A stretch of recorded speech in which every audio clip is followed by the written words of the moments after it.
Hi, it's time for Street Talk, your voice and your views on the issues in the news. Turkey's parliament on Tuesday elected a devout Muslim for the first time since the secular revolution of Mustafa Ataturk 83 years ago. Foreign Minister Abdullah Gul won 339 votes in the 550-seat parliament in the third round of voting. A simple majority was required to give him victory. For the first time, prayer mats will enter the presidential palace, and so will a headscarf-wearing First Lady. Herunisa Gul, the new president's equally pious wife. But in his first speech following his election, the 56-year-old pledged to remain impartial and stay true to the country's secular traditions. The Turkish Republic is a secular democracy, a social state, and all these aspects are basic principles of our republic, and I will defend and strengthen these basic values without discrimination. Jerry in California in the United States believes that Gul is perfect for Turkey. With an Islamist background, he will provide the sensitivity to help bridge the gap between secularism and more conservative values, and perhaps find the areas of commonality that will enable the nation to succeed with both value systems intact.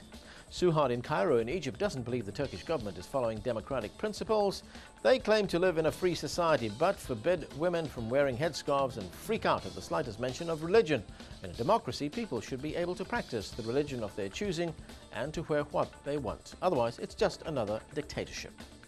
Hani in Geneva in Switzerland believes critics are focusing on the wrong issues. It amazes me how easily some people can attack a person's character and integrity just because he happens to be a practicing Muslim. So what if his wife covers her hair? What does that have to do with his ability to run a country? I'm so sick of this blatant hatred aimed against Islam and Muslims. Now, what price glory? An 8-year-old girl has run from southern China to the capital in a controversial celebration of next year's Beijing Olympics. It took Zhang Huimin a little under 2 months to reach Beijing from Hainan Island after running 3,500 kilometers. Some Chinese medical experts have accused the girl's father of child abuse for organizing the run. The medical experts say running such long distances could damage the young girl's body and affect her growth. Zhang got up at 2:30 every morning and ran for an average of 65 kilometers a day, the equivalent of 1.5 marathons. Her father has denied forcing her to run and says his daughter made the sacrifice for the glory of her country. Melanie in Scotland believes Zhang should focus on enjoying her childhood instead of running. Of course, it's abusive. An 8-year-old will not understand the consequences involved in making such a decision. Her father should be ashamed of himself and should be punished for exploiting his daughter in this way. Mark in Ohio in the United States believes the 8-year-old's stamina and determination should be recognized. Child abuse or not, this child is very talented and no one should discredit her remarkable feat. Have you ever wanted to hang upside down or scale a city skyscraper like Spiderman? Well, scientists say they're getting close to designing a real-life Spiderman suit, which would allow the wearer to stick to the side of buildings.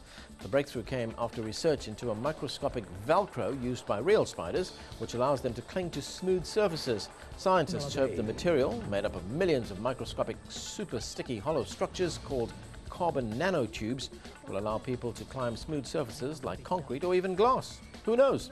The suit could one day be used in space or by window cleaners. Now, a video clip that's become the talk of the internet. It's taken from last week's Miss Teen USA pageant, and it shows a nervous Miss South Carolina having a very tough time in the question and answer part of the program. Recent polls have shown a fifth of Americans can't locate the U.S. on a world map. Why do you think this is? I personally believe that U.S. Americans are unable to do so because some people out there in our nation don't have maps, and I believe that our education, like such as in South Africa and the Iraq, everywhere like such as, and I believe that they should, our education over here in the U.S. should help the U.S. or should help South Africa and should help the Iraq and the Asian countries, so we will be able to build up our future for our children. Thank you very much. Well, I'm not so sure how South Africa got drawn into that answer, and about the Iraq. That's it. Until next time, do keep sending in your questions and comments and point us to anything interesting or amusing for Street Talk. Remember, what you see here isn't necessarily the view of Al Jazeera. Some of the content has been edited, but for time and space reasons only. And that's the talk on the street.